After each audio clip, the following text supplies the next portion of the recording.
Alors, Proverbe 31, donc les deux derniers versets, à partir du verset 30 et 31. La grâce est trompeuse et la beauté vaine. La femme qui craint Yahweh est celle qui sera louée. Donnez-lui du fruit de ses mains et que ses œuvres la louent aux portes. Je relis le verset 30. Là, on va finir avec les deux versets par la grâce du Seigneur, si le Seigneur le permet selon le temps. La grâce est trompeuse et la beauté vaine. La femme qui craint Yahweh est celle qui sera louée. Si d'abord on s'arrête sur ce passage, on nous parle ici, j'ai envie de dire, c'est la chute de l'histoire. C'est vraiment la phrase qui casse toutes les femmes babylonisées dans ce monde-là. Hein, l'image de la Babylone, là. Hein, cette image de femme somptueusement bien maquillée, avec des outrages parfaits, qui veut montrer une image comme ça là au monde. Au cas où vous remarquez, on voit aujourd'hui les femmes de ce monde, il faut qu'elles soient ultra maquillées pour être belles. Il faut qu'elles aient des formes voluptueuses pour être appréciées, pour être aimées. Il faut qu'elles aient de l'argent, il faut qu'elles aient des parures, il faut toujours montrer la valeur physique, la richesse, etc., la beauté naturelle, même superficielle, parce qu'on voit maintenant des femmes qui se découvrent, qui font de la chirurgie esthétique, de maquillage, de transformation, mais pas possible pour ressembler à un idéal féminin. Mais le Seigneur ici nous dit que la grâce est trompeuse, la beauté vaine. Waouh! La femme qui craint Yahweh est celle qui sera louée. On vous parle de la crainte de Yahweh. On ne parle pas on ne parle pas de la beauté de la femme. À travers tous les passages du proverbe, là, du premier verset jusqu'à la fin, on ne parle pas de la beauté physique de cette femme. Dans la Bible, oui, on a parlé de certaines femmes qui étaient très belles de figure, belles de corps et de figure, avaient une apparence belle, mais dans un but précis, et voilà. Il y avait toujours un enseignement à tirer de cela.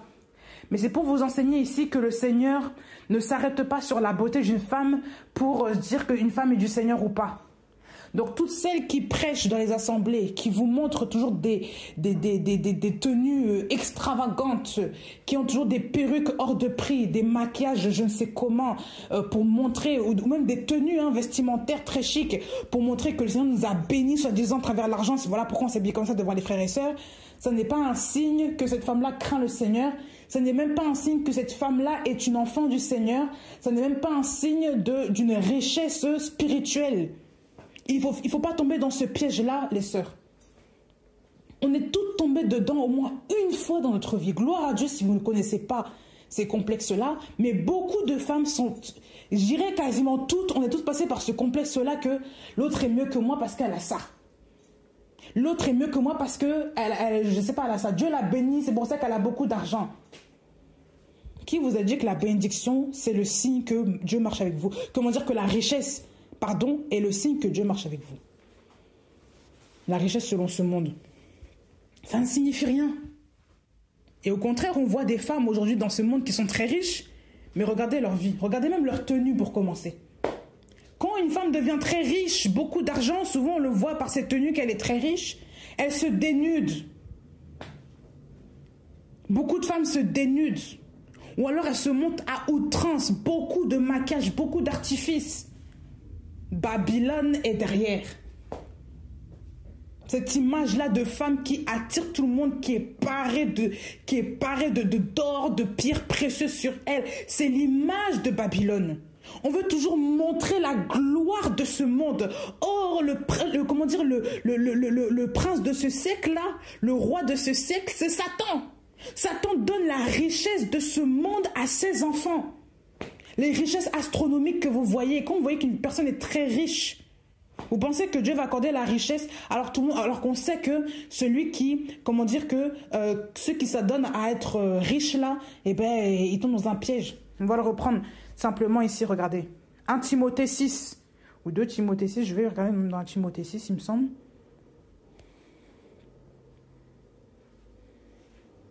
Non, c'est 1 Timothée 6. Regarde, 1 Timothée 6 à partir du verset 6. À partir du verset 6. Mais la piété est une grande source de gain quand on sait être content avec ce que l'on a. On vous parle ici de la piété. La piété est une grande source de gain quand on sait être content avec ce que l'on a, se contenter de ce que l'on obtient. Se contenter, non pas s'abreuver, chercher à tout prix l'argent, se contenter. Car nous n'avons rien apporté dans le monde et il est évident que nous ne pouvons rien en emporter. Et ayant nourriture et vêtements, cela nous suffira. Donc la nourriture et le vêtement est amplement suffisant. La nourriture et le vêtement, pas besoin d'avoir des grosses villas, ça et là, des richesses à n'en plus finir. 40 000 investissements par-ci, par-là. Mais ceux qui veulent devenir riches, écoutez, à partir du verset 9, ceux qui veulent devenir riches tombent dans la tentation, dans le piège et dans beaucoup de désirs insensés et pernicieux qui plongent les humains dans la destruction et la perdition. Car l'amour de l'argent est la racine de tous les maux. Et pour l'avoir désiré, certains se sont détournés de la foi et se sont transpercés eux-mêmes de beaucoup de peines. Pour l'avoir désiré, il y en a qui veulent l'argent. Ils ont l'amour, leur cœur est dans l'argent. Non pas que l'argent n'est pas bien, la Bible vous dit aussi que l'argent répond à tout. Mais l'amour de l'argent, avoir le cœur sur l'argent, avoir son cœur sur ces richesses-là, ce n'est pas d'Élohim. L'argent doit être un instrument entre les mains des enfants d'Élohim pour l'œuvre à laquelle Élohim les a appelés. Mais non pas devenir maintenant un Dieu auquel on commence à l'aimer plus que Élohim, à le remplacer plus que quiconque. D'où l'importance de faire très attention à ça, la possession de l'argent là. Il y a des gens, quand ils ont l'argent, ils deviennent fous. Et ça se voit avec ce qu'ils font. Il y a des gens, ils gagnent au loto, il faut voir ce qu'ils font, regardez ce qu'ils font. Comment ça y est, on commence à tromper maintenant le mari ou la femme. On commence à parler mal à tout le monde. On se croit supérieur à quiconque. On achète du n'importe quoi. On devient ivre. Parce qu'on a perdu la tête. Mais les gens qui gagnent honnêtement leur argent vont commencer à investir dans des choses importantes. Dans des choses même que eux veulent voir demain pour leurs enfants et autres, dans l'œuvre du Seigneur, etc. Ils vont bâtir leur vie sur des fondements solides avec l'argent qu'ils ont gagné honnêtement et dans le Seigneur. Pas de manière occulte ou bizarre, non. Regardez toutes les... Je reste sur l'exemple des femmes. Regardez les femmes de ce monde. Aujourd'hui, quand on voit les réseaux sociaux, voilà pourquoi je suis partie des réseaux sociaux. Ça fait déjà quasiment quelques temps de cela. Mais on voit beaucoup de femmes qui sont exposées, mais d'une manière, et on se dit, mais en gros, le monde, c'est ça. Elles se dénuder, montrer, avoir des likes, faire de l'argent avec nos vidéos, et pour avoir plus de likes et donc de l'argent, parce que les réseaux maintenant rémunèrent les gens, et ben il faut qu'on se dénude, comme ça les gens regardent. Les gens admirent notre corps. Mais ce sont parfois des femmes qui sont en couple, qui sont mariées, qui ont des enfants qui font ça. Regardez vraiment Jézabel qui est là-dedans, là. Hein? On contrôle les gens avec notre corps. On contrôle les gens avec la nudité. On contrôle les gens avec le maquillage. Jézabel a voulu contrôler Jéhu, a voulu manipuler Jéhu qui devait accomplir la prophétie de Yahweh sur le fait qu'il fallait tuer cette femme. Et elle voulait le séduire à travers le fard qu'elle a mis sur ses paupières. Elle voulait le séduire avec le maquillage. Donc elle voulait qu'il s'arrête sur le maquillage. Elle voulait qu'il se focalise dessus. Et en plus que c'est un homme, ça sera encore plus simple que si c'est une femme. Il y a des gens qui se laissent toujours embobiner par ce qu'ils voient, par l'apparence des gens. Ils se disent, mais non, mais c'est une femme qui est jolie. Mais non, mais c'est une femme qui est jolie. Comment est-ce qu'elle peut être méchante? Comment est-ce qu'elle peut être comme ça? Mais derrière, il y a le serpent. Derrière, il y a la sirène des eaux. Derrière, il y a la Jézabel. Derrière, il y a Babylone, cette entité, la féminine, qui gouverne le monde et qui passe à travers des femmes pour faire asseoir son royaume. Et ça, les femmes ne veulent pas comprendre ça. Les réseaux sociaux, aujourd'hui, c'est une porte ouverte pour devenir une servante de Jézabel. Servante de la grande Babylone. C'est la porte ouverte. Vous voulez vous faire connaître, vous qui avez des blessures de cœur. Pour vous faire aimer des gens, allez sur les réseaux sociaux, montrez votre corps, ça va être facile. La première porte ouverte, voilà, se dénuder, s'exposer à outrance. Et souvent, on voit des femmes qui sont mariées qui le font. Tout à l'heure encore, le Seigneur me disait qu'une femme doit être couverte par son mari. Une femme qui s'expose tout le temps, qui toujours prend des décisions, toujours que tu la vois dehors, devant. C'est elle qui gère la famille, c'est elle qui prend. Ce n'est pas normal. Ça, c'est quel syndrome, ça? Une femme doit savoir rester en retrait. Les femmes doivent garder aussi, elles doivent rester à leur place. Une femme qui n'est pas à sa place, c'est une femme désordonnée, c'est une femme jézabélique, je le dis. Elle est déjà gouvernée par la pensée de ce monde, se mettre en avant. Et quand tu vois, ce sont des femmes qui sont très orgueilleuses, elles aiment toujours s'habiller, le mari, tu ne le vois jamais, c'est toujours elle que tu vois, gérer la famille. Mais dans les réseaux sociaux, c'est la même chose. Souvent, elles sont là, elles sont maquillées, machin, elles exposent leurs enfants, mais le mari, tu ne le vois pas. Le mari est toujours en retrait. Vous voyez pas que c'est Jézabel, Akab? Vous voyez pas que c'est la même chose là? Satan, est-ce qu'on le voit physiquement, Satan, clairement dans la Bible? Non. Par contre, la Babylone la grande, on la voit clairement, elle est décrite.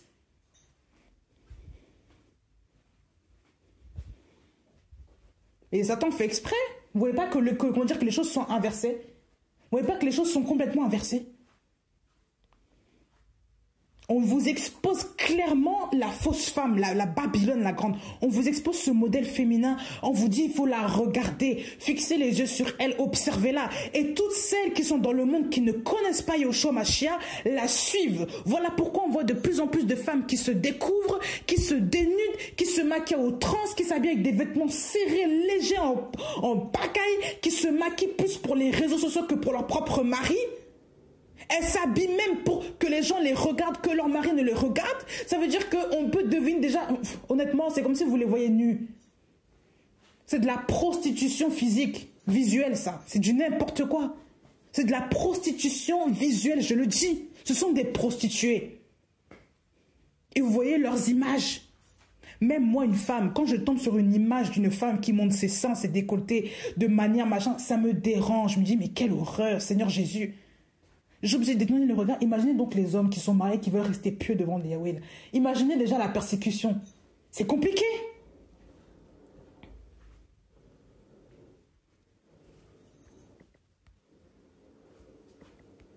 Combien de femmes ne sont-elles pas captives de cet esprit impur-là? Combien de femmes ne sont-elles pas déjà prisonnières de Babylone? Combien?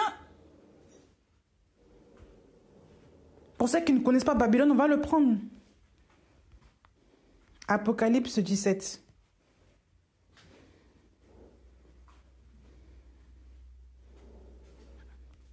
À partir du verset 1er jusqu'au verset 6.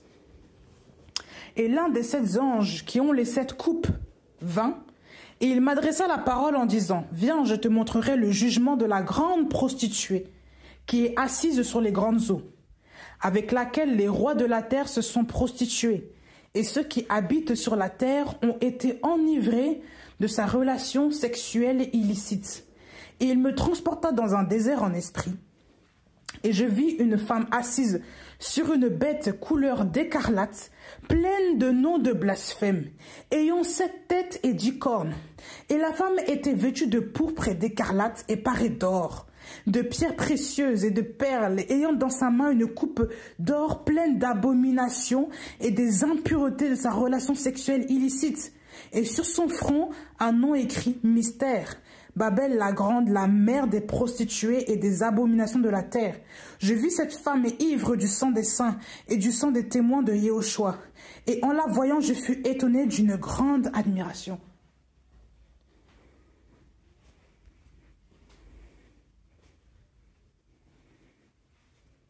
Est-ce que vous vous rendez compte? Ici, on vous parle d'une femme qui était vêtue de pourpre. Hein? D'écarlate, parée d'or, de pierres précieuses et de perles. Et dans sa main, elle a une coupe d'or pleine d'abominations et des impuretés de sa relation sexuelle illicite. Et elle s'appelle la grande, Babel la grande, la mère des prostituées et des abominations de la terre. Donc déjà, on vous parle clairement de la sexualité du sexe, ici. Mais on vous dit aussi que cette femme-là, elle est parée, elle est vêtue de pourpre. Le pourpre, c'est l'image de la royauté aussi. Étudiez l'histoire des couleurs, vous allez comprendre. Le pourpre, à l'époque, c'était les rois, les personnes dignes qui mettaient ce genre de choses. L'écarlate, elle était parée d'or. Hein, l'or aussi, la royauté. Pierres précieuses, de perles, tout ça. Donc c'est une femme qui a la gloire de ce monde. Elle est parée, elle est mise en exergue devant ce monde, en avant. Hein? Vous vous rendez compte?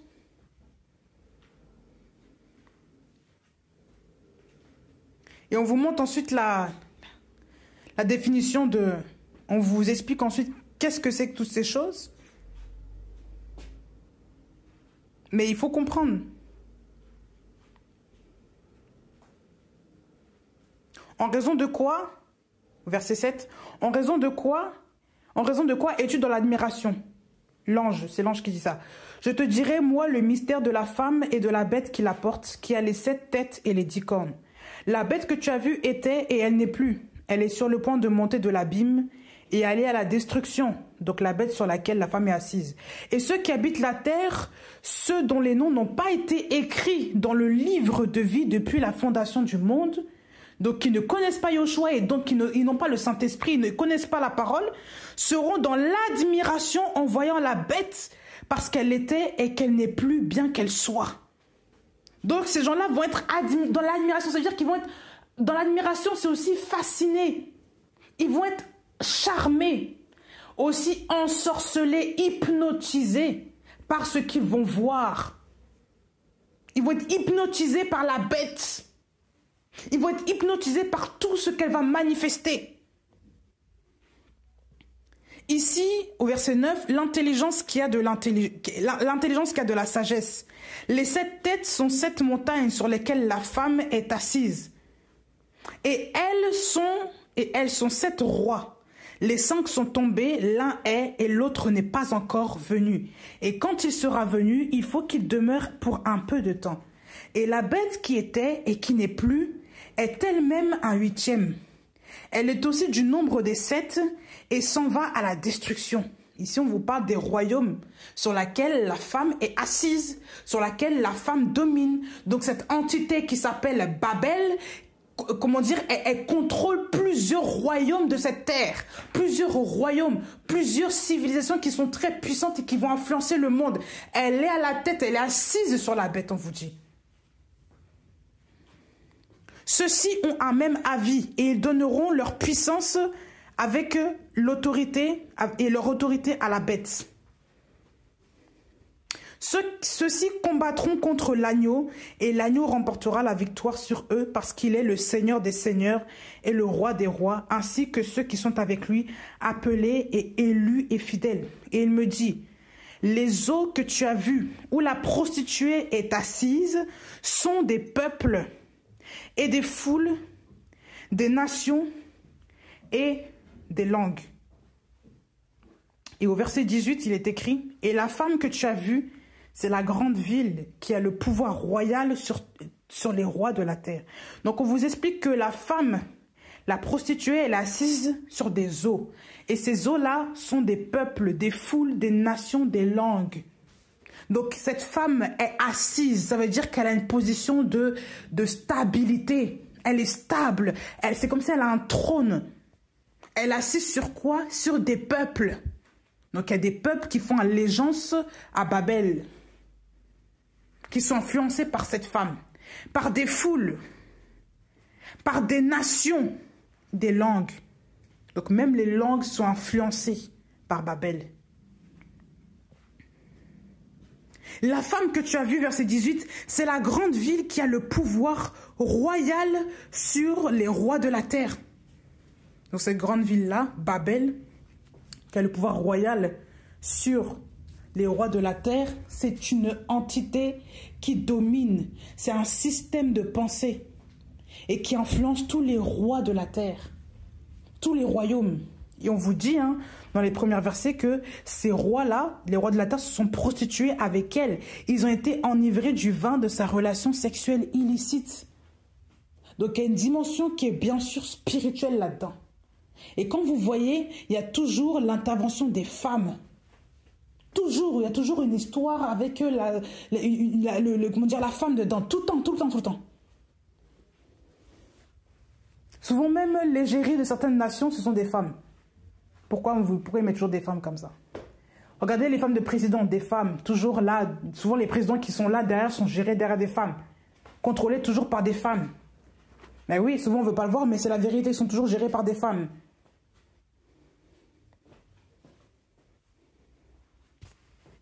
les hommes de la terre sont gérés ou influencés par des femmes. D'abord leur mère et ensuite leur épouse. Parce que leurs épouses font office d'aide, de conseillère. Mais quand ce n'est pas selon la parole, ça devient maintenant le gouvernement de Babel. Ça devient maintenant, c'est de la jézabellerie. Ce sont des Jézabels. Si ce n'est pas le Seigneur, qui conseille ces femmes pour qu'elles conseillent leur mari, ce sont maintenant Jézabel qui va le faire parce que ça sera toujours dans le mal, dans les mauvaises choses. Ben oui, parce qu'elle n'a pas l'esprit réveillé. Comme Jézabel qui n'a pas conseillé correctement son mari, qui l'a poussé même à tuer, à accepter de faire les œuvres à sa place. Tuer un innocent pour avoir sa vigne, c'est grave. Vous ne voyez pas les femmes qui aujourd'hui prennent un essor particulier pour pouvoir gouverner le monde? Souvent on se dit que non, ce sont des hommes. Mais derrière ces hommes-là, souvent il y a beaucoup de il y a beaucoup de femmes. On ne veut pas le dire. Parce que ces femmes-là sont déjà influencées par Babylone, sont des véritables sorcières, il faut le dire. Et dans les familles, n'en parlons pas. Ah oui, surtout dans les familles, quand vous voyez l'esprit de contrôle, une mère qui fait asseoir son règne dans la famille, il faut voir l'état de la famille. Wow, c'est de la despoterie, de la dictature. Rien ne passe sous ses yeux sans qu'elle ne soit au courant. Elle doit être au courant de tout. Elle doit savoir tout ce qui se passe. Elle doit diriger tout, toutes les transactions de sa famille, toutes les œuvres. Elle va s'incruster dans la vie de ses enfants, elle va commencer à faire asseoir son règne. Elle va vouloir mettre sa chefferie un peu partout. Des despotes. Quand les femmes ne sont pas à leur place, ça fait beaucoup de bazar, de désordre en son nom. Ah ben oui. Elles sont tout et nulle part à la fois. Elles sont partout et nulle part.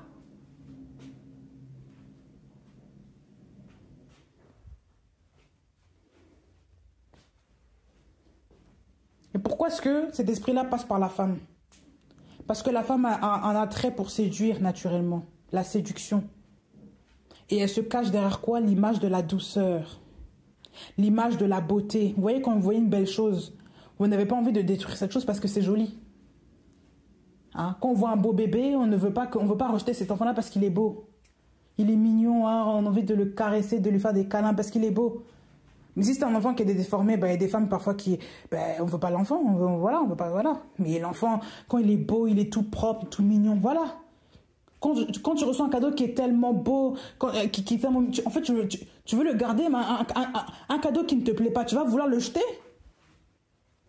Un arbre qui est beau, même s'il est toxique, il a des belles fleurs toutes roses, toutes mignonnes, ça sent bon. Oh, je vais le garder, j'ai pas envie de la battre. On te dit c'est toxique. Il faut pas regarder l'apparence. Non, mais c'est beau. Il faut le garder. Il rend beau le jardin, mais il va détruire toutes tes la beauté.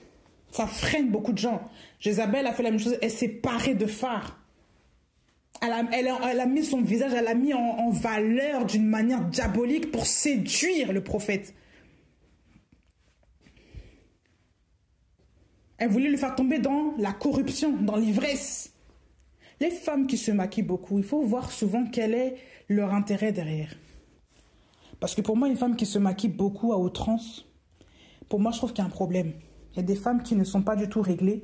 Hein, il faut qu'elles aient une pure délivrance. Parce que c'est la sirène des eaux, c'est un esprit impur qui règne derrière.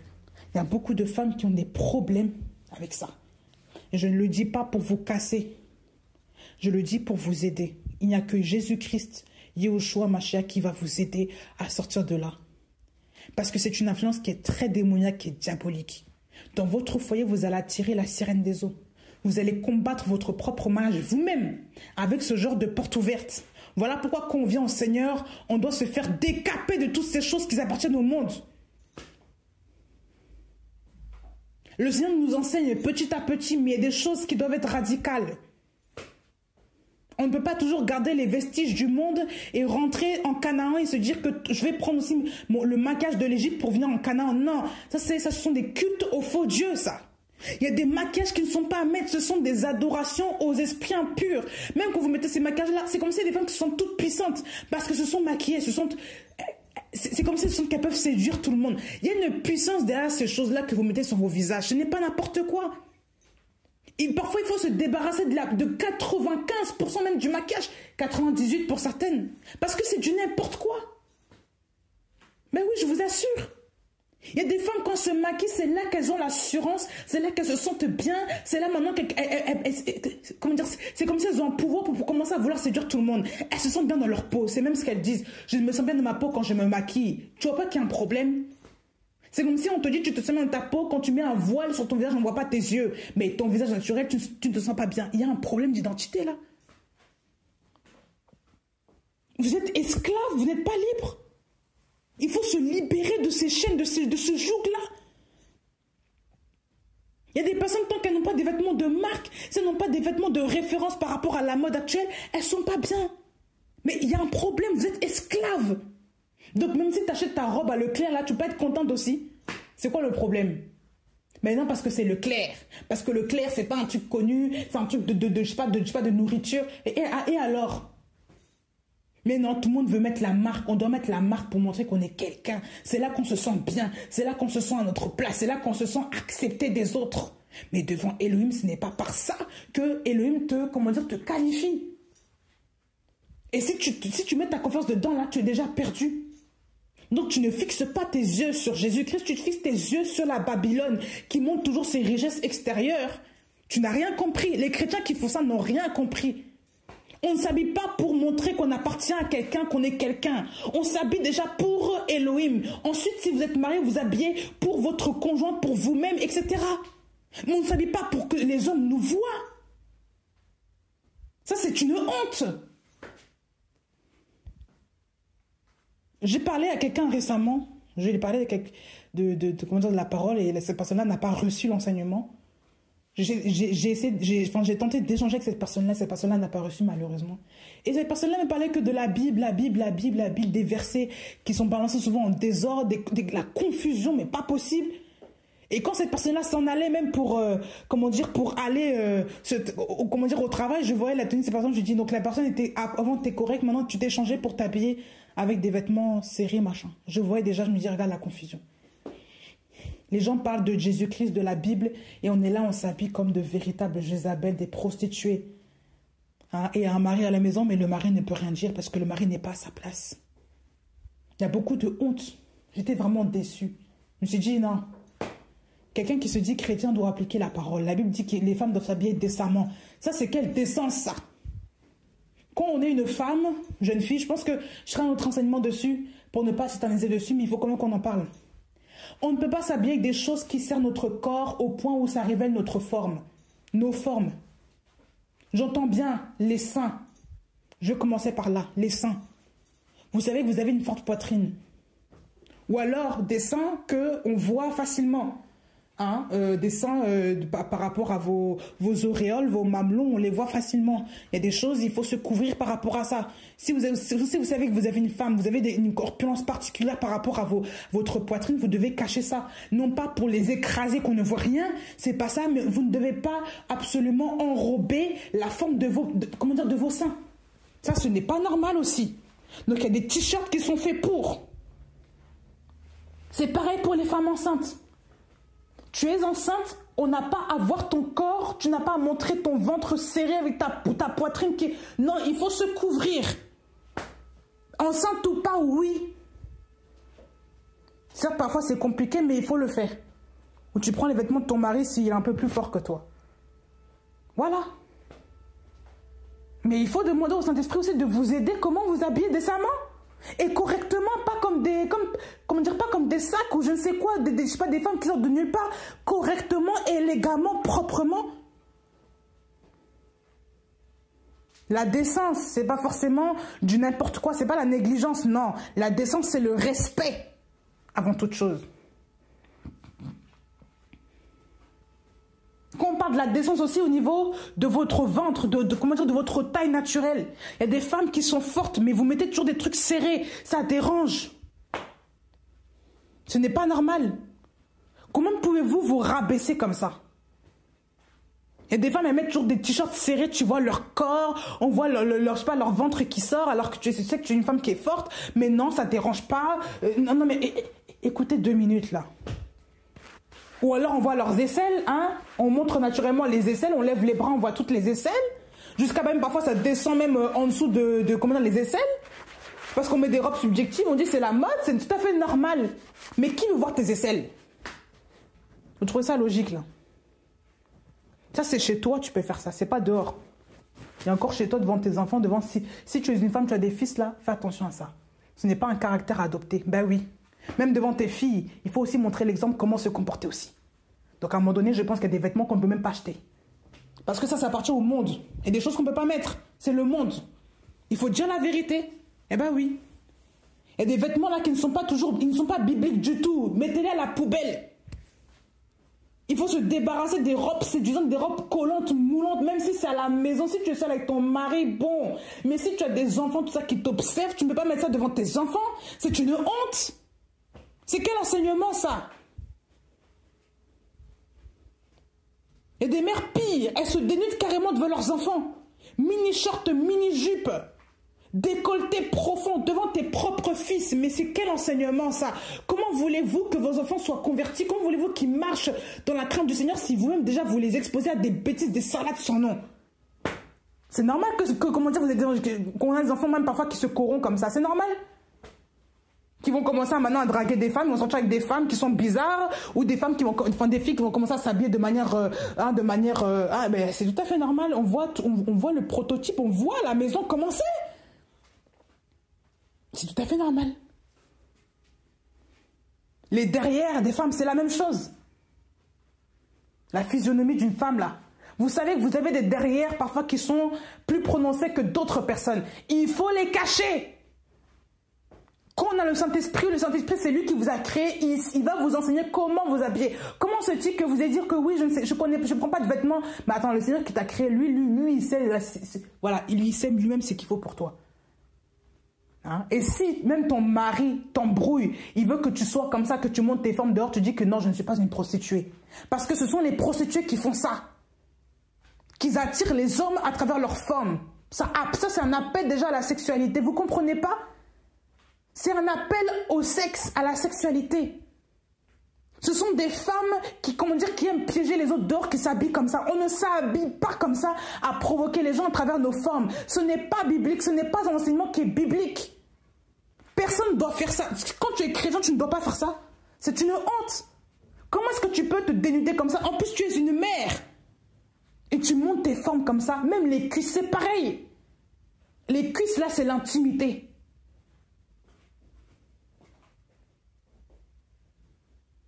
Ben oui. Pour les hommes, là, quand les hommes voient les cuisses d'une femme, hein, qui sont nues, ça leur évoque pour aller faire quelque chose. Quand ils voient vos cuisses, vous, en tant que femme, ça séduit. Un homme, quand vous mettez des signes qui sont ultra collants jusqu'à on voit vos corps, vous trouvez ça logique, honnêtement? Ça, ce n'est pas normal. Ce n'est pas un enseignement qu'il faut garder. Ce n'est pas de Dieu, tout ça. On révèle vos formes à travers vos corps, à travers des vêtements honnêtement. Ou les leggings, là, les leggings. Vous savez que vous êtes, je ne sais pas quoi, vous mettez des leggings. Non. Même pour le sport, tu dois te couvrir. Tu ne peux pas mettre, tu ne peux pas commencer à mettre des joggings qui sont subjectifs. On voit ton corps, sous prétexte c'est le sport, on s'habille comme ça, mais c'est honteux. C'est honteux. C'est quelle mode, ça? Si tu n'es pas capable de t'habiller décemment dehors, tu t'habilles à la maison comme ça pour faire ton sport. Tu fais ton jogging chez toi, sur un tapis roulant, je ne sais quoi, dans une salle spéciale, mais tu ne t'exposes pas dehors comme ça. À la vue des gens, c'est honteux, je le dis, c'est une honte. En tant que fille d'Élohim, on ne peut pas s'habiller comme ça. Quand on vient dans le royaume du Seigneur, il y a des règles, il y a des lois là. Il y a des gens qui ne respectent rien, ils se disent chrétiens. Vous êtes déjà des hors-la-loi. Vous n'êtes pas dans la... Non. Ou alors vous n'avez pas le Saint-Esprit. Donc arrêtez de vous moquer de Dieu, de dire Saint-Esprit partout comme ça. On ne se moque pas d'Élohim.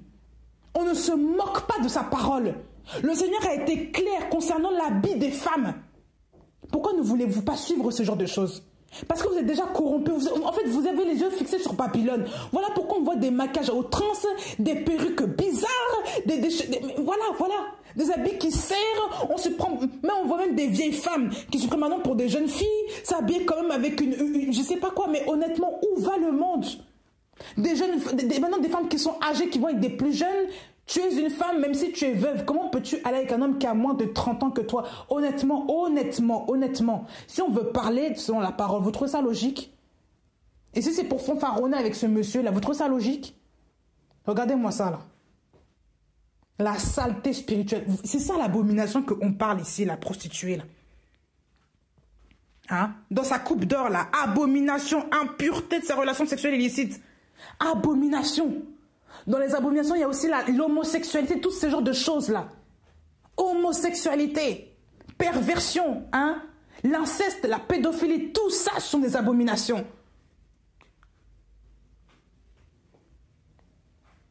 Une fille va prendre, comment dire, le mari de son frère. Enfin, le mari de sa sœur. Une histoire aussi, j'ai entendu qu'une mère va carrément aller avec, comment dire, le conjoint de sa propre fille. Mais c'est honteux. C'est ça les abominations. Ce sont des choses qui sont honteuses. L'oncle qui va violer sa nièce.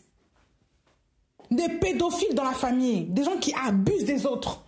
Un père qui va violer sa propre fille. Et on va découler des enfants. Les enfants vont en naître. Vous trouvez ça normal?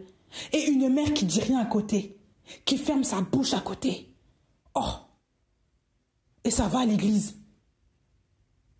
Toi, une fille, une femme du Seigneur, soi-disant, tu vois ta fille qui se fait toujours agresser, violenter par un pasteur ou une personne qui est soi-disant un leader spirituel pour l'abuser, là.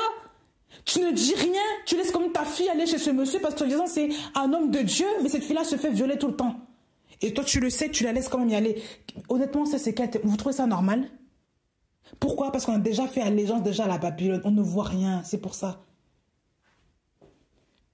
Comment ça le Seigneur va te laisser tes enfants? Toi qui crains le Seigneur, il va permettre que tu laisses tes enfants aller chez n'importe qui pour que tes enfants soient violés comme ça. C'est déjà que de base, tu n'écoutes pas le Seigneur. Voilà pourquoi il arrive des choses comme ça à tes enfants. Ben oui, parce que vous exposez vos enfants à n'importe quoi, à n'importe qui. Vous exposez vos enfants à des salades sans nom. À des gens qui sont pervers. Oui, même dans les familles, il y a des pervers.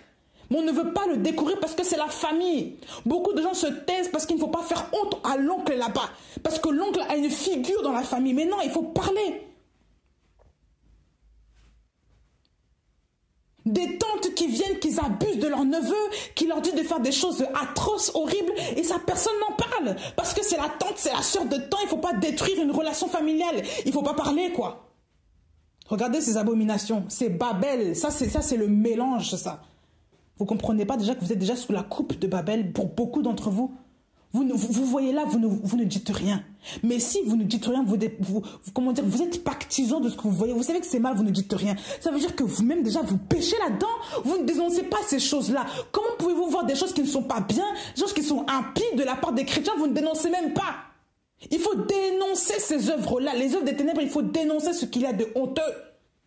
Éphésiens 5, 11 le dit. Il faut dénoncer cela. Relations sexuelles illicites. Relations hors mariage. Fornication, désordre, comme je l'ai cité avant. Hein? Inceste dans les familles et autres. Tu deviens maintenant la maîtresse d'un homme, je sais pas, marié, je sais pas quoi. C'est quoi ce désordre-là, là?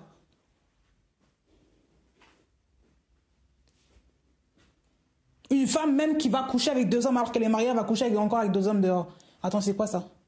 Tu es une femme mariée, mais tu vas quand même t'adonner à tromper ton mari, à le tromper avec d'autres hommes dehors pour te satisfaire, tout ça. Écoutez, honnêtement. On a beau faire un rappel, hein, mais il y a des gens, ils ne sont pas du Seigneur. Voilà pourquoi ils font des choses comme ça. Ah oui, parce qu'ils sont conscients, ils le font en cachette et ils ne veulent pas sortir de là. Comment voulez-vous qu'on vous dise les choses? C'est de l'impiété, c'est impur tout ça, c'est de la saleté.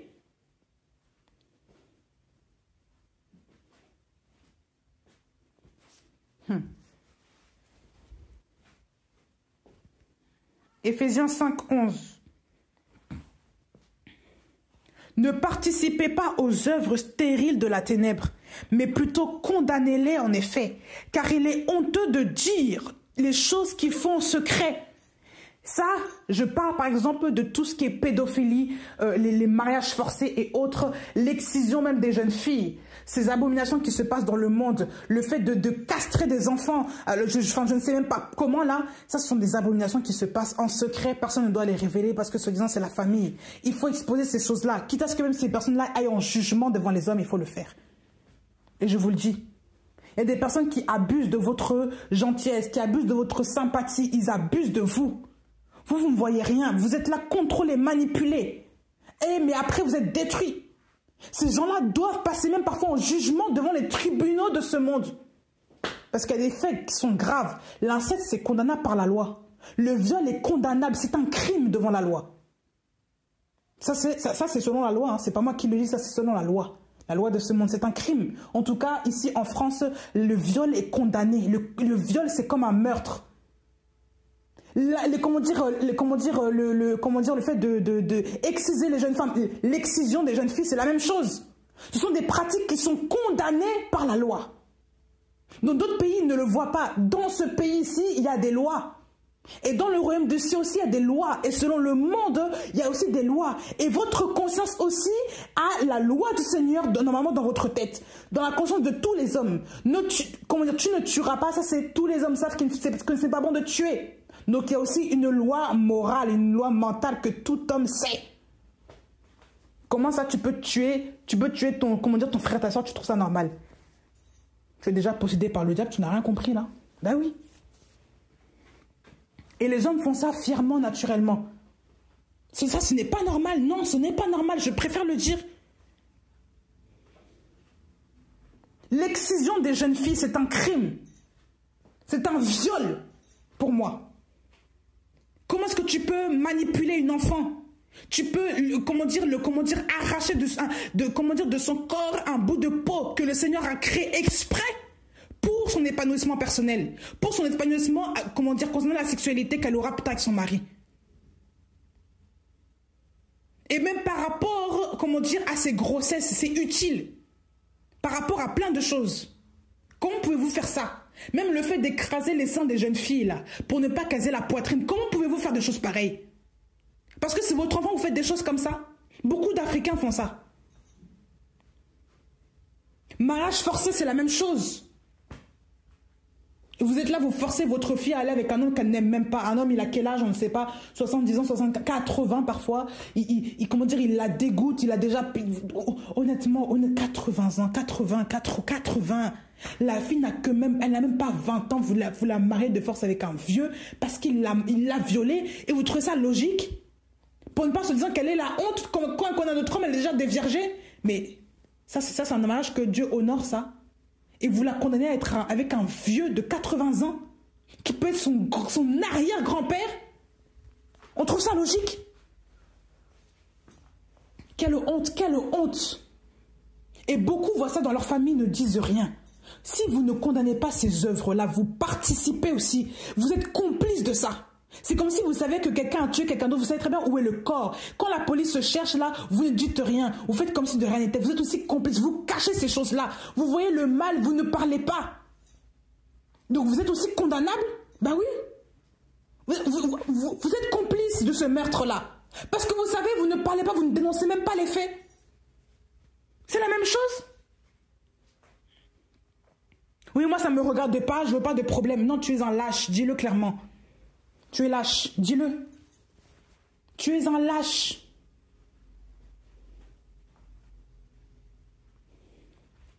Parce que tu es déjà esclave, tu es déjà prisonnier déjà. Il faut condamner ces œuvres stériles de ténèbres. Parce qu'il est honteux de dire les choses qu'ils font en secret. Toutes les œuvres que ces gens-là font, là, ils ne les font jamais aux yeux de tout le monde. C'est toujours en secret. Quand on excise les jeunes filles, c'est toujours dans des chambres bizarres, où la fille, on lui dit qu'il ne faut pas lui dire, il faut qu'elle aille voir une tante ou une personne, voilà, il ne faut pas le faire. Dans le temps aussi, c'était l'avortement banal, il ne faut pas le faire, il ne faut pas montrer ça devant la... Ça, ce sont des œuvres qui sont de la ténèbre, ce ne sont pas faits à la lumière du jour. Aujourd'hui, ils ont validé ça, mais je vous dis encore que c'est un péché d'avorter. L'avortement, c'est une honte. Et à l'époque où c'était déjà condamné par la loi, c'était déjà une honte. Il y a même des femmes qui ont laissé leur vie. Parce que parfois, c'était mal fait. Vous vous rendez compte? Il y a même des jeunes filles aussi qui laissent leur vie jusqu'à maintenant quand elles se font exciser parce que ça fait tellement mal que la douleur les emporte. Parce qu'elles sont trop jeunes. Elles ne peuvent pas supporter certaines douleurs. Vous vous rendez compte de ça? C'est très dangereux. Vous tuez vos enfants. Ça, c'est l'esprit de Caïn, tout ça. Ce sont des abominations, tout ça. Mais les gens ne veulent pas les voir. Le viol, même l'inceste, c'est la même chose. Il y a des femmes qui sont violées, qui meurent de ça. Parce que la douleur, c'est pas possible. Parce qu'on leur fait tellement des atrocités pendant ces rapports sexuels qui sont abominables que la petite peut même perdre la vie à cause de ça. Il y a des histoires comme ça, on n'invente rien. Ou alors parfois il y a des gens qui violent les enfants pour pas qu'ils se parlent, après ils les tuent. Ils font du n'importe quoi sur les enfants. Sur vos enfants. Mais les gens préfèrent les laisser entre les mains de n'importe qui, n'importe quoi. L'oncle, la tante, c'est la famille, c'est la famille. Quelle famille? Est-ce que Dieu vous a dit d'emmener même l'enfant là-bas? Voilà. Des atrocités immondes. On abuse de vos enfants sous vos yeux, vous ne parlez pas. C'est honteux, mais il ne faut pas dire parce que c'est la famille. Mais quelle hypocrisie, quelle horreur. Vous êtes déjà destinés même à l'enfer, vous tous qui faites ça là. Je ne sais même pas pourquoi même il y en a qui vont encore à l'église. Ils voient certaines choses, ils ne parlent pas. Il y en a, ils voient l'homosexualité chez les autres. Oui, je sais pas, se disant c'est un chrétien, ils le laissent quand même à l'église, on ne dit rien. Il faut condamner ça. T'es homosexuel, tu ne peux pas aller à l'église, la Bible ne veut pas de... L'homosexuel n'héritera pas le royaume des cieux, c'est marqué. Ah, ça te regarde pas, ça c'est l'affaire de... Non, la Bible dit que ça. Donc je ne peux même pas me mêler avec toi, même qui traîne avec cette personne-là. C'est pas possible. Parce que si l'autre cautionne ce que l'autre fait, le péché que l'autre fait, on ne peut pas marcher ensemble. Si on se dit chrétien, on ne peut pas marcher ensemble. Là, je parle d'un chrétien. Un chrétien homosexuel, ça n'existe pas. C'est anti-biblique, vous entendez ça? Anti-biblique. Donc il faut arrêter là. Bah oui. Un chrétien qui ivrogne, c'est la même chose.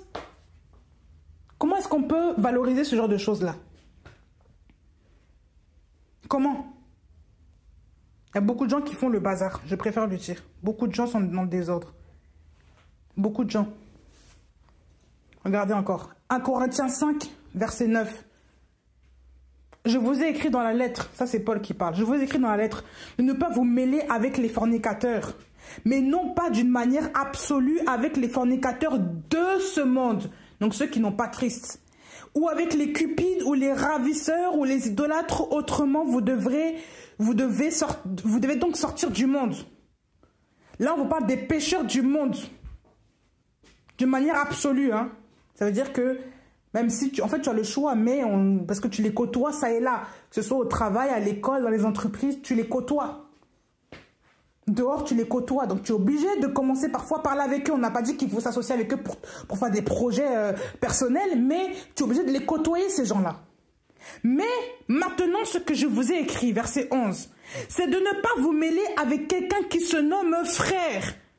S'il est fornicateur, ou cupide, ou idolâtre, ou railleur, ivrogne, ravisseur, de ne même pas manger avec un tel homme. Car qu'ai-je à juger ceux du dehors? N'est-ce pas ceux du dedans que vous avez à juger? Ceux qui se disent du dedans, c'est eux qu'il faut juger. Mais ceux de dehors, Elohim les juge. Ôtez le méchant du milieu de vous-même. Donc le jugement, ça appartient aussi à vous, entre frères et sœurs, à vous dire ce que tu fais là, ce n'est pas bon.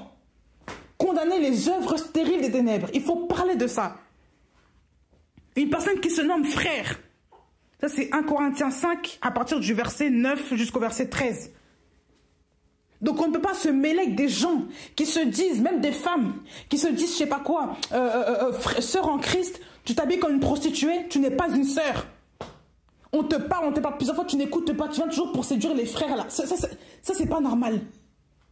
Tu viens même chez les gens qui sont chrétiens, qui sont correctement, tu viens, tu t'habilles comme une véritable Jézabel, une prostituée, tu trouves ça logique?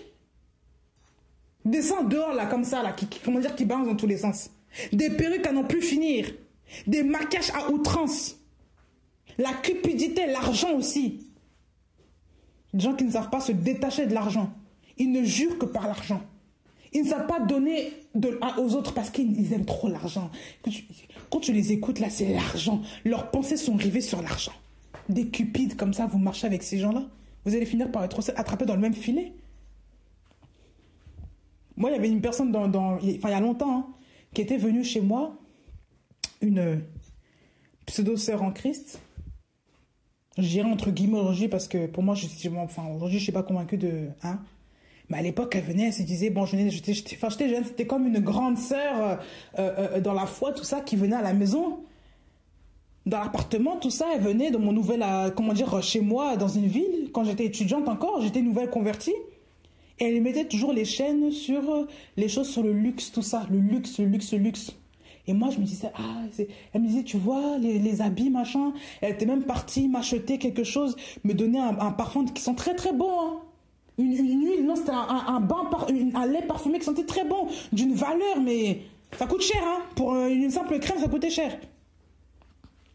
C'est pas les crèmes que vous voyez à 4 € là, non, c'est des crèmes qui coûtent quand même cher. Et elle me donnait ça, elle me disait, tu vois, ça, il faut mettre ça, machin. Et je me disais dans ma tête, oui, c'est vrai, il faut quand même s'habiller correctement, machin. Et quand cette femme-là est partie, après son séjour à la maison, le Seigneur me disait, non, ça c'est l'esprit du monde, ça c'est le luxe, ça c'est le monde. Et parce que je commençais toujours à avoir les pensées sur le luxe, sur les belles choses, sur machin, et le Seigneur m'a dit non, ça c'est l'esprit du monde. Cette femme-là est influencée déjà par la mondanité.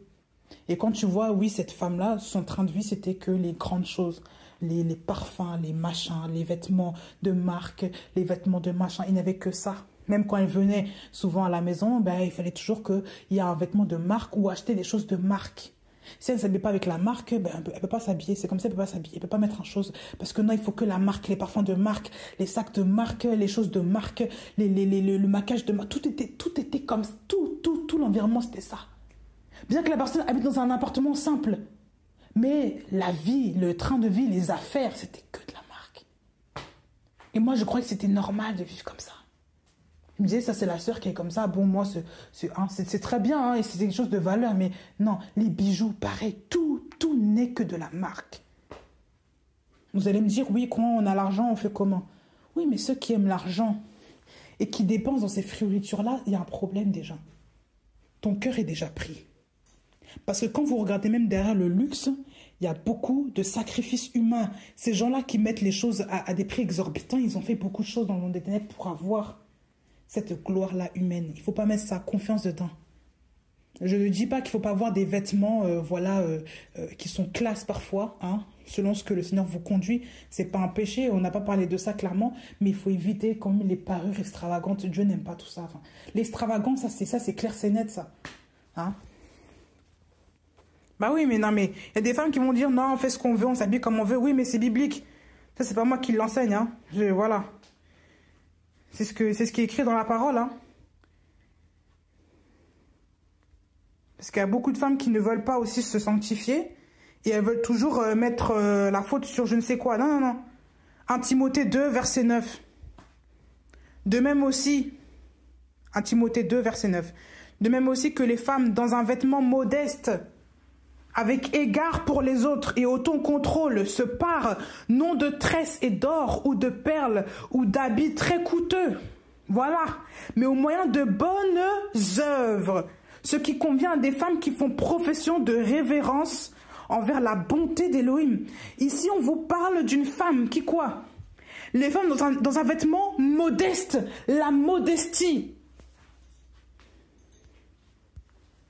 On va cliquer sur les occurrences là. Mais de même, que les femmes, dans un vêtement, dans une manière de s'habiller modeste. Modeste, c'est quoi? Ça veut dire bien arrangé, bien séant. Bien arrangé. Donc les femmes qui s'habillent aussi en cacophonie avec toutes les couleurs, non. Ça, c'est pas de la modestie. Ça c'est de l'extravagance. Tu mets du rose, du bleu pour attirer le regard. Pourquoi? Chez toi, tu t'habilles toujours simplement. Par contre, dehors, c'est là qu'on voit les bêtises là. Excusez-moi. Voilà. Bien séant. On ne met pas des têtes de mort, des habits avec des têtes de mort sur soi. Même tu ne peux pas t'habiller comme un homme, te travestir, t'habiller comme un garçon, non. Je parle des habits, par exemple, on voit, ça fait vraiment référence à l'homme là. Pas les pantalons, et pourtant tu es libre d'en mettre, excusez-moi, l'histoire des femmes qui ne doivent pas mettre de ton... Non, ça c'est marqué nulle part. Quand on parle de ça, je parle des femmes qui s'habillent vraiment, par exemple, les trucs larges, vraiment style homme américain, machin. Les femmes aussi qui aiment toujours les trucs courts. Vous voyez les femmes qui sont un peu féministes, tout ça, qui parfois, moi-même, parfois des tendances homosexuelles là-dedans, des attirances pour les femmes. Hein, souvent, on voit par exemple les femmes homosexuelles, et ben, elles s'habillent comme des hommes. Tu as l'impression que c'est un homme, tu sais pas trop discerner. Tu dis, mais elle a une tête de femme, mais son corps là, c'est un homme. Ça, c'est pas normal, ça. Il y a des vêtements qui sont pour les femmes. Ben oui. Je ne dis pas qu'il faut mettre des trucs serrés parce que toutes les femmes ont parfois des modes qui sont bizarres. S'il y a un truc chez les hommes qui est joli, tu peux le porter, c'est pas un problème. Hein? Mais quand même, il faut que ça te va. Il faut pas qu'on te compare à un homme avec ces habits-là. Les parfums des hommes, là, les femmes qui mettent des parfums, c'est la même chose. Pourquoi tu mets des parfums d'hommes? Non, tu es une femme. Il faut se respecter un peu. C'est quoi tout ça, là? Et après, tu vois le caractère de la femme, là, on dirait un garçon aussi. Parce que ça suit. Une femme qui n'est pas une femme qui est un peu garçonnée, là. Ben non, ça c'est pas de Dieu, tout ça. Une femme est une femme. Une femme, il y a une grâce aussi que la femme a. Hein? Il y a un comportement que la femme a que l'homme n'a pas. Donc l'homme qui se comporte comme une femme, c'est pas bon. Mais une femme aussi qui se comporte comme un garçon, il y a un problème. Ben oui. Bien séant, il faut avoir des vêtements bien arrangés.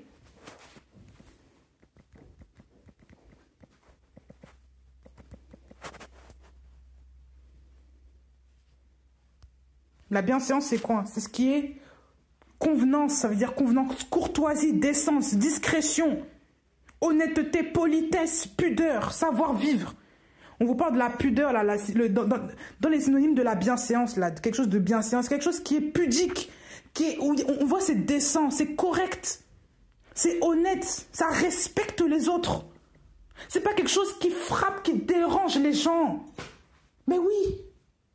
Les femmes qui ont des formes, tu mets des vêtements serrés, mais on voit tout ton corps, mais c'est pas normal. Ça dérange l'autre qui est en face de toi. Même moi, une femme, moi ça me dérange. Les femmes qui s'habillent très très mal, on voit toutes leurs parties intimes là, excusez-moi, non. Avec des mini-jupes, t'es là, on voit ta culotte, non. Ça c'est pas correct tout ça là. C'est ça la modestie. Hein? Tu sais que tu as des derrières, hein? Et ben tu prends un haut qui te couvre les derrières. Il faut mettre des choses qui nous respectent. Il faut qu'on te respecte demain, toi, femme. Il faut que tu montres même l'exemple à tes filles. C'est normal que des femmes ne savent même pas enseigner à leurs enfants parce qu'elles-mêmes déjà ne sont pas enseignées sur la parole.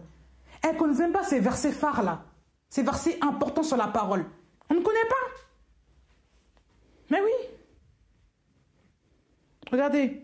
Il faut avoir un égard pour les autres. Je reviens dans 1 Timothée 2,9. De même aussi que les femmes dans un vêtement modeste, ça on a dit, avec égard pour les autres. Égard pour les autres, c'est quoi? Il faut avoir le sens de honte.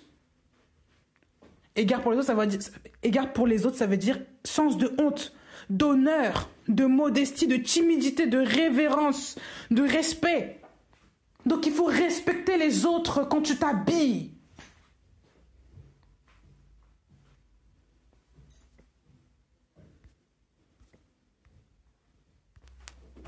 Il ne faut pas déranger les gens inutilement, bêtement. Je prends l'exemple dans certains pays. Dans certains pays du monde, certaines tenues sont condamnées. On ne peut pas s'habiller n'importe comment.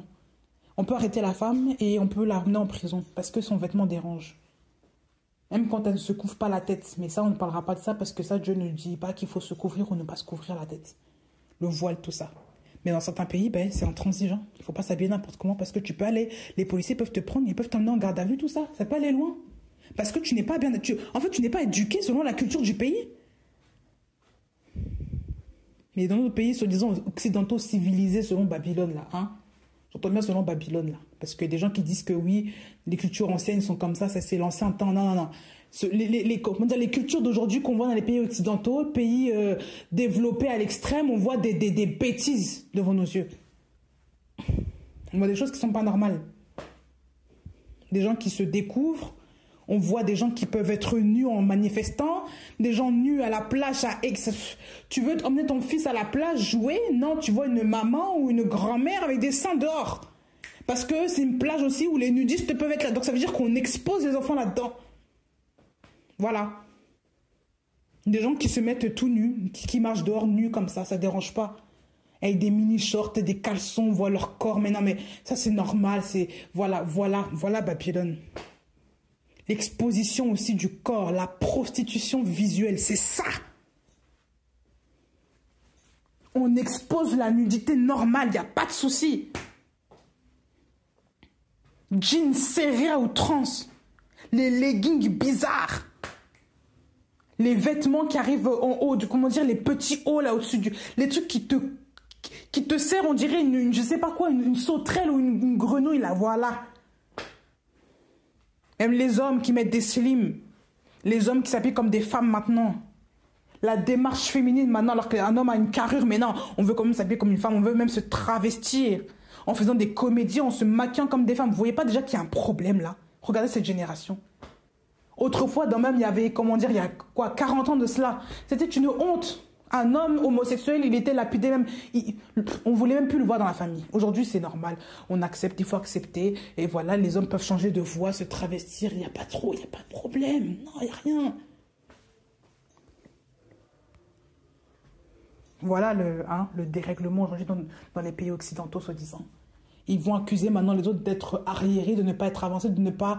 Voilà, alors que les autres essaient de préserver au moins une sagesse, une culture. Ils essaient de préserver au moins un principe, un petit principe même biblique. La décence des femmes. On ne voit pas des femmes qui s'habillent quand même en désordre. Mais non, on veut absolument comment dire, les laisser rentrer dans une démocratie bizarre. Non, mais voilà le désordre. Voilà le désordre.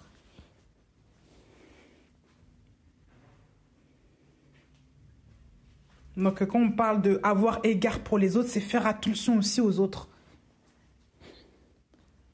Faire attention à ta manière de t'habiller, de ta manière de te coiffer, ta manière d'être. Fais attention. Il ne faut pas choquer les gens, scandaliser les gens. Ça, c'est le Saint-Esprit qui nous enseigne ça. Ton beau corps, là, c'est pour ton mari. Hein. C'est pas pour les autres dehors. Donc, tu n'as pas à le mettre en valeur dehors. Là. Avec ton mari, tu le mets en valeur. Parce qu'il faut que tu te respectes. Il faut avoir égard pour les autres. Il ne faut pas faire tomber un homme dehors. Parce que l'homme se dit, mais cette femme est belle. Oui, mais cette femme est prise. Et l'homme va commencer à te persécuter, va commencer à te suivre, te charrier, t'embêter. Pourquoi? Parce que tu as déjà fait des appels de phare de loin. Ben oui.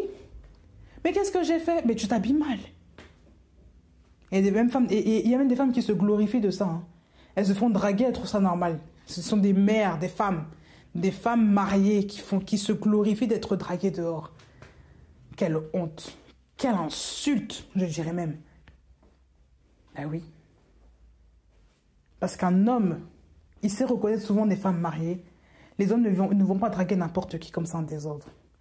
Et si même ils le font, parce que tellement tu es une femme respectueuse, il y a des choses il ne viendra jamais devant toi comme ça.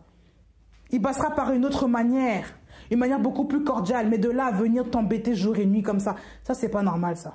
Je préfère le dire. Ben oui. Il faut avoir égard pour les autres. Et autocontrôle. L'autocontrôle, c'est la solidité de l'esprit, sa sobriété, la solidité de l'esprit. Ne pas être une femme dévergondée, être solide. Il y a des femmes dans les mariages, elles sont plus solides d'esprit. À l'église, t'es solide, toute l'année, t'es solide. Par contre, c'est un mariage, on peut s'éclater, on monte les formes, on peut, voilà. Mini-jupe, décolleté, trop de maquillage, voilà. La faiblesse de la chair qui reprend dessus parce qu'en vérité, c'est ce que tu es. Tu aimes te montrer, tu aimes être comme une femme dévergondée, tu aimes montrer que voilà. La sobriété, non, il y a des femmes qui ne sont pas sobres. Tu les vois toujours avec des grands vêtements, toujours des vêtements à outrance, des vêtements qui voilà, il faut montrer que sa majesté est arrivée, qu'il faut montrer quoi, la Babylonie de la personne, quoi. Il faut absolument révéler ça. Parce que ça, c'est le véritable elle qui se manifeste.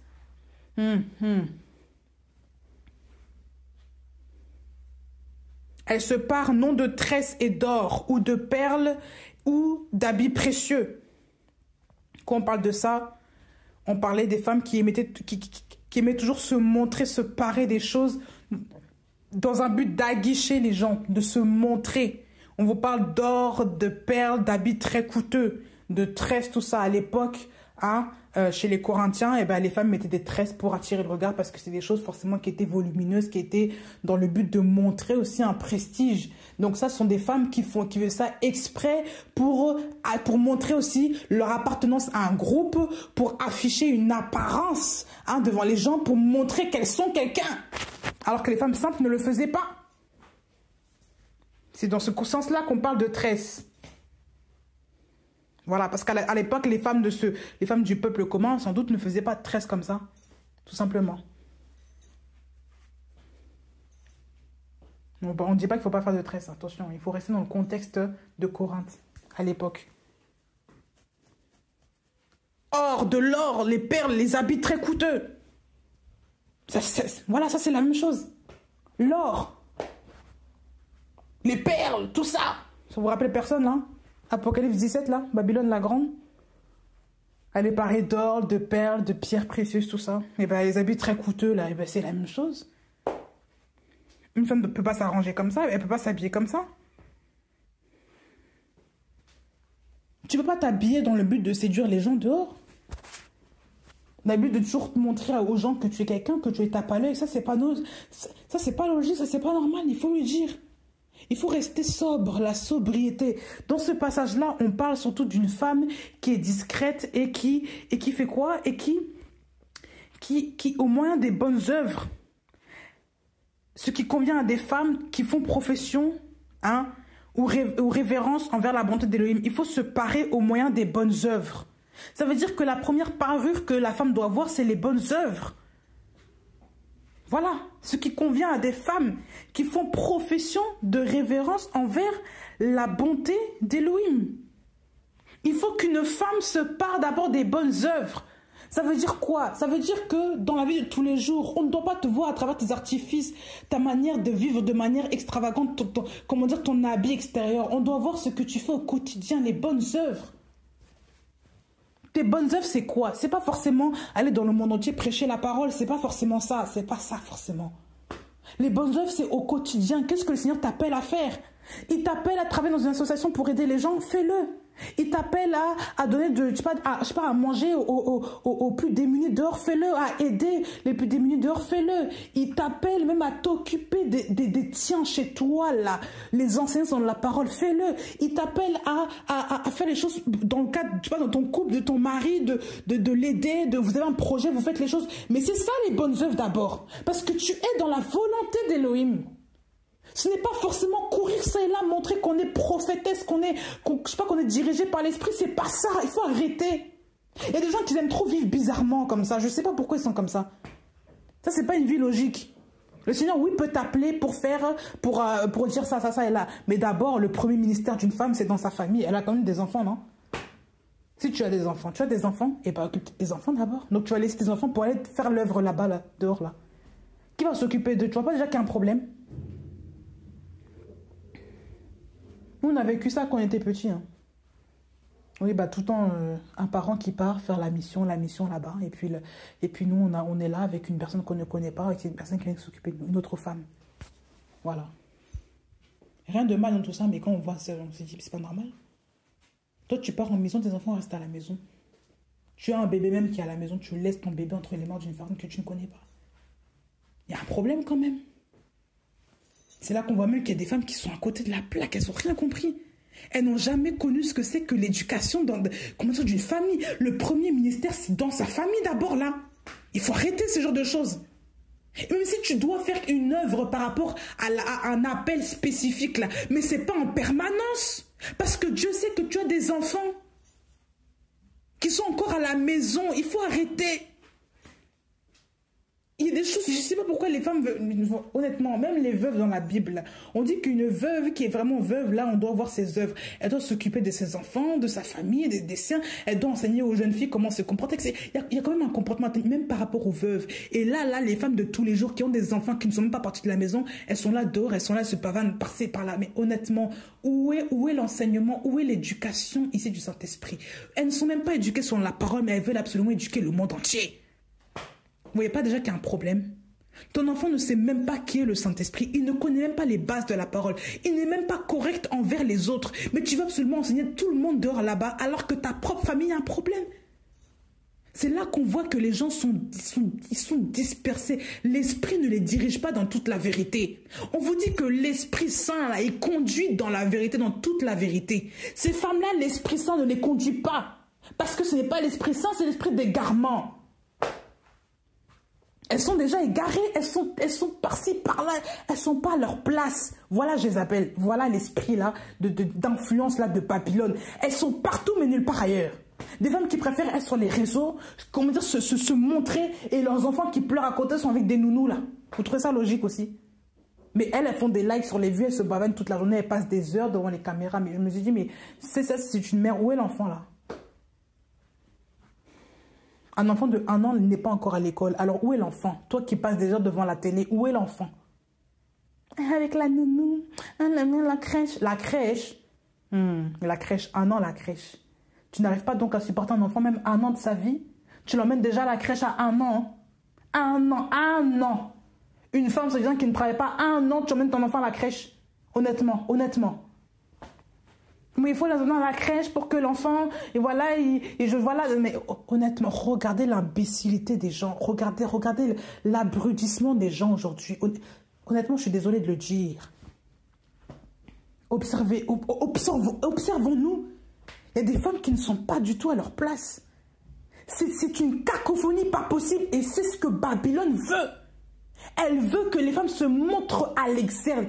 Elle veut la superficialité, les choses importantes de la vie de famille, les choses qui sont intérieures, là, les choses de fondement, la fondation, là, elle n'est pas là.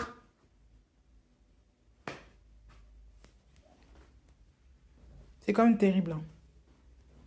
C'est pour ça qu'on vous dit que dans Proverbe 9, il me semble, on vous dit que la sagesse a bâti sa maison. Elle a taillé ses 7 colonnes. Eh oui. On vous dit aussi, dans Proverbe 14, la femme sage bâtit sa maison, mais la folle la ruine de ses mains. La femme sage bâtit sa maison. Proverbe 14, premier. La femme sage bâtit sa maison.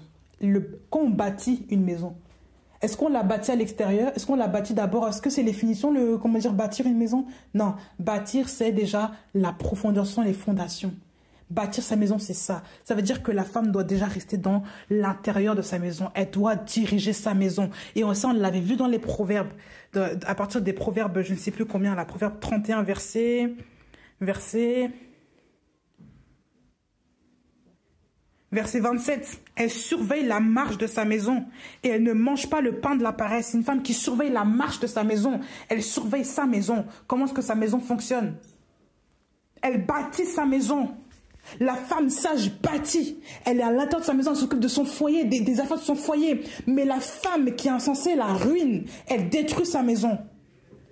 Et en cela, tu vois des femmes qui sont complètement à la renverse, qui font du n'importe quoi dans leur famille, qui se mêlent de ce qu'il ne leur faut pas, parce qu'elles ne sont pas assises dans leur foyer, elles ne sont pas stables, elles sont partout et nulle part à la fois. Il y a des femmes, même rester avec leur mari, elles ne peuvent même pas supporter rester avec leur mari une journée à la maison, ne rien faire, parler avec ce monsieur-là, elles ne peuvent pas. Parce qu'elles ne sont pas dans leur foyer. Vous les voyez comme ça à la maison, mais leur esprit est dehors. Leur esprit est déjà, je ne sais pas, dans les voyages. Leur esprit est déjà avec une sœur de l'assemblée. Leur esprit est déjà à l'église. Leur esprit est partout, sauf chez elles. Elles ont les yeux partout, sauf dans les affaires de leur famille. Elles ne s'occupent pas des leurs. Elles ne s'occupent pas d'elles-mêmes et de leur foyer, de leur couple. Elles ne s'occupent même pas de leur mari. La personne avec qui tu dois faire un là, elle ne s'occupe même pas de cet homme. Mais on préfère s'occuper de tout le monde sauf de cet homme. Vous trouvez ça normal? Le mari là, dans Proverbe 31, loue sa femme. Hein. Attention, il y a des hommes là, je pense que si on devrait ouvrir leur cœur là, le cœur allait parler beaucoup plus que leur bouche naturelle parce qu'ils auraient déjà peur de leur femme. Ben oui. Une femme qui ne sait pas parler à son mari correctement, vous trouvez ça normal? Honnêtement, honnêtement, honnêtement. La femme qui craint Yahweh est celle qui sera louée. Je relis le Proverbe 31, verset 30. La grâce est trompeuse et la beauté vaine. Donc la beauté là de la femme Babylone ne sert à rien. La beauté que vous voyez ne sert à rien. Cette grâce-là est trompeuse. La preuve. Hein? La preuve. On vous dit que cette femme-là va être renversée, qu'il n'y aura plus rien. Le charme là, ça attrape, c'est la séduction, ce n'est pas de Dieu tout ça. C'est trompeur, il ne faut pas se fier à ça. Il y a beaucoup de gens, ils sont là, ils parlent, ils sont gentils, des femmes qui sont belles, mais derrière, ce sont des véritables sorcières. Elles escroquent les gens. Elles les manipulent, elles font du mal aux gens. Parce qu'elles sont filles de Satan. Ne vous fiez pas à la beauté. Et si les hommes m'écoutent, ne vous fiez pas à une femme parce qu'elle est belle. Regardez plutôt ses fruits. La femme qui craint Yahweh est celle qui sera louée. Parce que dans le verset 31, il est écrit « Donnez-lui du fruit de ses mains et que ses œuvres la louent aux portes. Donnez-lui du fruit de ses mains et que ses œuvres la louent aux portes. » Le fruit des mains de cette femme doivent parler pour elle. Ça veut dire, on parle ici des œuvres. Tout ce qu'elle met au quotidien vont faire que les autres vont la louer naturellement.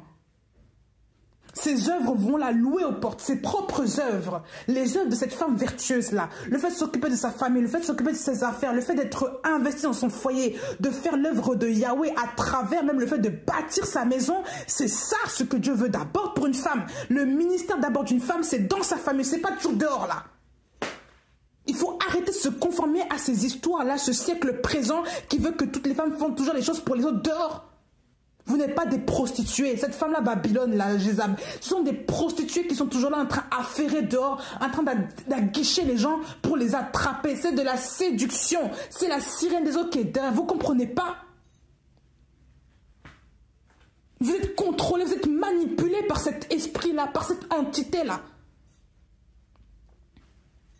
Les gens, au lieu de bâtir leur foyer aujourd'hui, non, ils préfèrent toujours bâtir comment dire, des empires d'or, leurs entreprises, mais à la maison, il n'y a rien du tout. Même les hommes sont manipulés par ça. Ils ont fait une entreprise, ils font que l'argent. À la maison, il y a une femme qui est là, qui ne voit jamais son mari.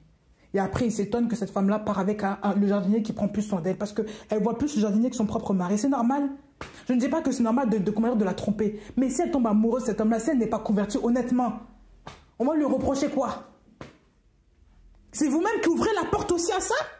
Parce que vous ne jurez que par l'argent. Vous oubliez même votre femme qui est à la maison. Quand on passe tout son temps dehors, on ne veut pas bâtir son propre foyer. Voilà, honnêtement, voilà ce qui se passe. Ta femme ne te voit jamais. Toi, homme, tu travailles trop. Oui, je travaille pour l'argent. Donc l'argent est plus important que ta femme. Donc c'est ça. Même quand tu rentres à la maison, là, tu es encore dans les dossiers. Ta femme sert à quoi? Et après, tu t'étonnes que le jardinier, là, ou le monsieur là, qui gère la cour dehors, là, commence à faire des yeux à ta femme. Tu t'étonnes après que la femme parle plus de lui que de toi-même.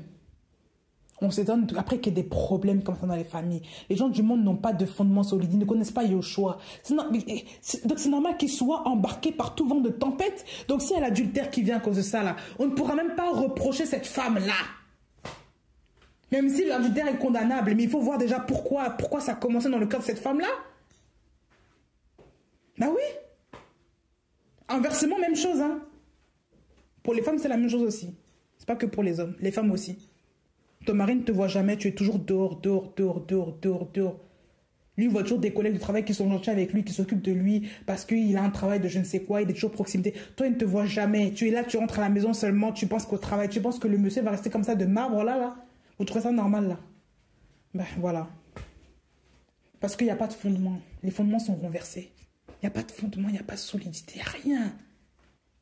Comment voulez-vous que le Seigneur aussi, quand il y a un déséquilibre par rapport à l'argent, par rapport à tout ça, comment voulez-vous que le Seigneur installe déjà, honnêtement, la femme sage bâtit sa maison. Hein?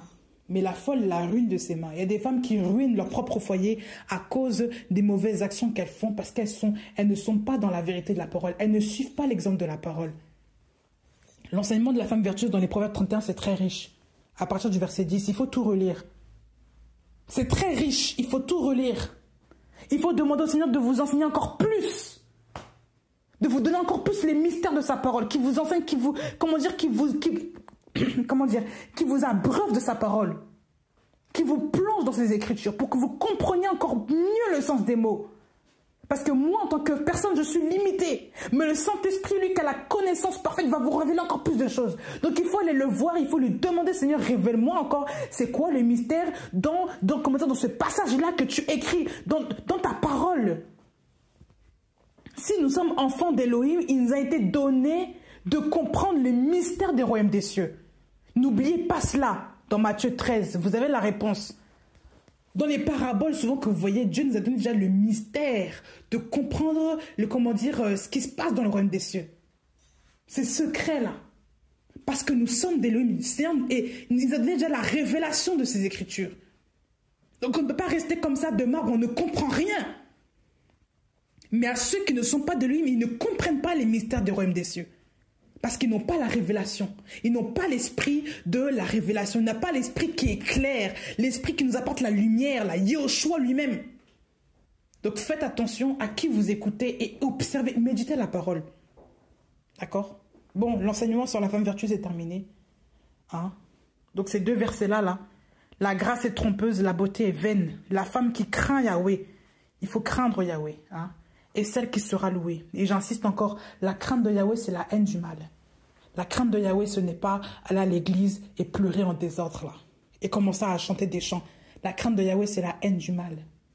C'est la haine du péché. C'est la haine des mauvaises choses. De tout ce que Dieu condamne. C'est la haine de ces choses. Donc, ce n'est pas que le péché vraiment, c'est même les attitudes, les comportements, les mœurs, les coutumes, tout ça. Ce sont des mauvaises choses qui contredisent la parole, c'est le mal. Donc, la crainte de Dieu, c'est la haine du mal, c'est aussi la haine du monde. La haine des principes mondains, là, qui contredisent la parole d'Élohim. Donc, il faut faire attention à cela. Donnez-lui du fruit de ses mains et que ses œuvres la louent aux portes. Donc, soyez bénis. Méditez encore la parole. Soyez approfondis dans ces choses. Soyez délivrés de cette puissance-là, vraiment de la cyrénisation, de la jézabellerie, là, toutes ces choses-là, tout cet esprit de contrôle-là, la Babylone, la grande, qui vient de plus en plus asservir la tête des femmes, des jeunes filles, des enfants aujourd'hui. Priez pour vos filles, priez pour vos enfants, priez aussi pour votre couple. Parce qu'il n'y a que le Seigneur qui affermit une famille. Il n'y a que le Seigneur qui est le fondement d'une famille. Mettez votre confiance en lui et le Seigneur fera le reste. Que le Seigneur vous garde, que le Seigneur vous bénisse et soyez affirmés dans sa parole au nom de Jésus. Amen.